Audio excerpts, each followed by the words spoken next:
Hi అండి. ఈరోజు నేను అందరికీ ఇష్టమైన చాక్లెట్ ఐస్ క్రీమ్ని ఇంట్లోనే మనం ఈజీగా ఎలా చేసుకోవచ్చో చూపించబోతున్నాయండి.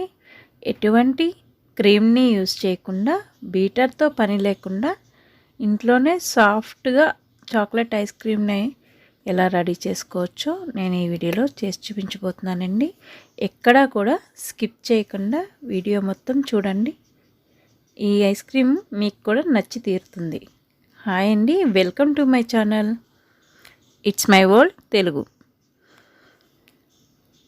నేను మీ శైలజ. ఈ చాక్లెట్ ఐస్ క్రీమ్కి కావాల్సింది కేవలం ఈ 4 ఐటమ్స్తోనే మనం ఈ చాక్లెట్ ఐస్ క్రీమ్ రెడీ చేయబోతున్నామండి. 1/2 లీటర్ పాలు, నేను ఫుల్ క్రీమ్ పాలు తీసుకున్నానండి. కోకో పౌడర్, కార్న్ఫ్లోర్, పంచదార, ఈ 4 ఉంటే చాలండి. మంచి టేస్టీ అయిన ఐస్ క్రీమ్ని మనం ఇంట్లోనే రెడీ చేసుకోవచ్చు. ఎలాగో చూసేద్దాం రండి.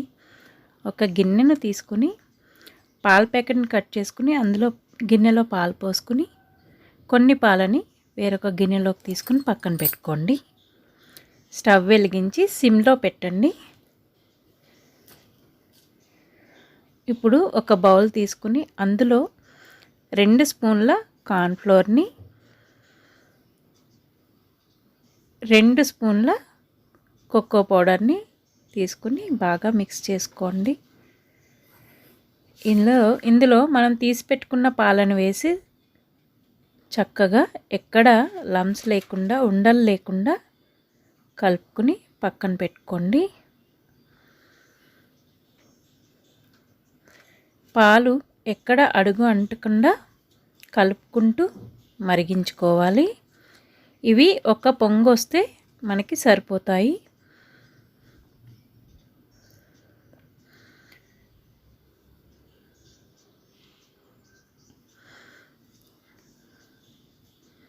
అడుగు పట్టకుండా కలుపుకుంటూ మరిగించుకోండి. ఇప్పుడు ఒక పొంగు వచ్చాక ఇలాగా నేను ఒక 8 స్పూన్ల పంచదారని తీసుకుంటున్నా. మీరు స్వీట్ కొంచెం ఎక్కువ తినేటట్టయితే ఇంకొక 2 స్పూన్లు యాడ్ చేసుకోండి. మనం తీసుకున్న పాలకి ఇవైతే సరిపోతాయి. బాగా కరిగిపోయాక మళ్ళీ మనం ఒకసారి ఈ పాలల్లో కోకో పౌడర్, కార్న్ఫ్లోర్ కలుపుకున్నాం కదా, దాన్ని ఒకసారి బాగా కలుపుకుని పాలల్లోకి యాడ్ చేయండి. లేకపోతే ఉండలు కట్టేసి కిందకి దిగిపోతుంది కార్న్ఫ్లోర్ అనేది, పైనకి పాలు మాత్రం వస్తాయి. అప్పుడు ఉండల కింద అయిపోతుంది అనమాట అండి. అందుకని ఇలాగా అది వేసుకున్నాక కంటిన్యూస్గా కలుపుకుంటూ మాత్రమే దీన్ని బాయిల్ చేయండి. ఎక్కువసేపు బాయిల్ చేయకండి. ఒక 5 మినిట్స్కి మనకి ఈ కన్సిస్టెన్సీ వచ్చేస్తుంది. ఇలాగా వస్తే సరిపోతుందండి. బాగా చిక్కగా అవనివ్వకండి. బాగా చిక్కగా అయితే మనకి ఐస్ క్రీమ్ అనేది సాఫ్ట్గా ఉండదు. ఇలా వచ్చాక మనం ఇంకా స్టవ్ ఆఫ్ చేసుకుని చల్లారబెట్టుకోవాలి. ఇలా కలుపుకుంటూ మేగడ కట్టకుండా.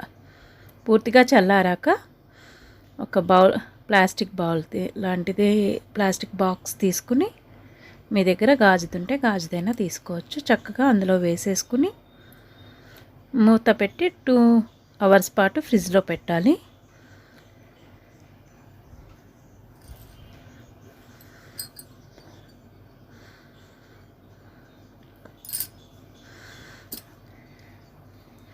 టూ అవర్స్ పాటు చక్కగా ఫ్రీజ్ అవ్వాలి.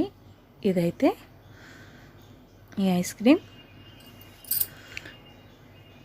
2 అవర్స్ తర్వాత తీస్తే ఇలా ఉంటుంది, జున్నులాగా అవుతుందన్నమాట అండి. దాన్ని మళ్ళీ ఒకసారి మనం స్పూన్తో బాగా కలిపేసుకుని మనం ఇప్పుడు మిక్సీ జార్లో వేసి గ్రైండ్ చేయాలండి దీన్ని. ఎందుకంటే మన బీటర్ ఉంటే బీటర్తో బీట్ చేసుకోవచ్చు. బీటర్ లేదు కాబట్టి ఇప్పుడు మనకి ఐస్ క్రీమ్ ఖచ్చితంగా సాఫ్ట్ కన్సిస్టెన్సీలో రావాలి అంటే, గడ్డ కట్టకుండా ఉండాలి అంటే ఖచ్చితంగా ఇదైతే చేసి తీరాలండి. మిక్సీలో అయితే ఒకసారి వేసుకోవాలి. ఇలా మనకి 2 అవర్స్ తర్వాత వేసుకుంటేనే ఐస్ క్రీమ్ అనేది సాఫ్ట్గా మంచి స్ట్రక్చర్తో వస్తుందన్నమాట.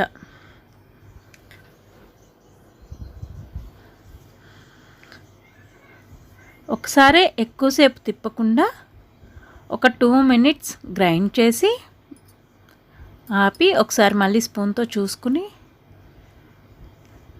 మళ్ళీ మూత పెట్టి మరి ఒక 2 మినిట్స్ పాటు బ్లెండ్ చేస్తే ఇలాగా స్ట్రక్చర్ మళ్ళీ పల్చగా అయిపోతుంది.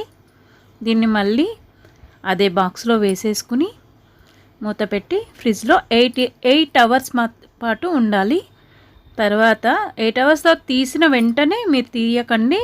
10 మినిట్స్ దాన్ని సెట్ అవనిచ్చి అప్పుడు మీరు ఇలా స్కూపర్ని ఒకసారి తడుపుకొని ఇలా తీస్తే సాఫ్ట్గా ఐస్ క్రీమ్ రెడీ అయిపోతుంది.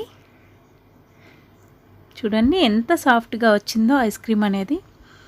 ఇది టేస్ట్ అయినా చూడడానికైనా మనం బయట కొనుక్కుని తెచ్చుకున్న ఐస్ క్రీమ్ లాగే ఉంటుంది. కాకపోతే మనమే చేసుకున్నాం కాబట్టి ఇంకా టేస్టీగా ఉంటుందన్నమాట అండి. ఇలా జాగ్రత్తగా మనం చిన్న చిన్న టిప్స్ని ఇలాగ చూసుకుంటూ చేస్తే మనం కూడా ఇంట్లోనే ఈజీగా చేసేయచ్చండి. ఈ ఐస్ క్రీమ్స్ కూడా మీ దగ్గర స్కూపర్ లేకపోతే ఇలాంటి గుంటగడ్డనైనా సరే ఇలా తడుపుకుని తీస్తే ఐస్ క్రీమ్ అనేది చాలా బాగా వస్తుంది. మీరు కూడా తప్పకుండా ఒకసారి అయితే ఐస్ క్రీమ్ ఇలా చేసి చూడండి. ఎలా వచ్చిందో నాకు కామెంట్ సెక్షన్లో అయితే తెలియచేయండి. నా దగ్గర చాక్లెట్ చిప్స్ ఉన్నాయండి, అవి వేసి సర్వ్ చేస్తున్నా. అవి లేకున్నా కూడా ఐస్ క్రీమ్ అయితే చాలా బాగుంటుంది. ఎంత బాగుందో ఐస్ క్రీమ్ అయితే చూడండి, ఎంత బాగా కనిపిస్తుంది. టేస్ట్ కూడా అలాగే ఉంది, చాలా టేస్టీగా ఉంది. ఈ సమ్మర్లో తప్పకుండా ఒకసారి అయితే మీరు కూడా ట్రై చేసి చూడండి. Tasty ice cream ready. పిల్లలైనా పెద్దలైనా ఐస్ క్రీమ్ అంటే ఇష్టపడిన వాళ్ళు ఎవరుంటారండి? For more recipes please subscribe my channel, like, share and comment. నేను మీ శైలజ. Thanks for watching.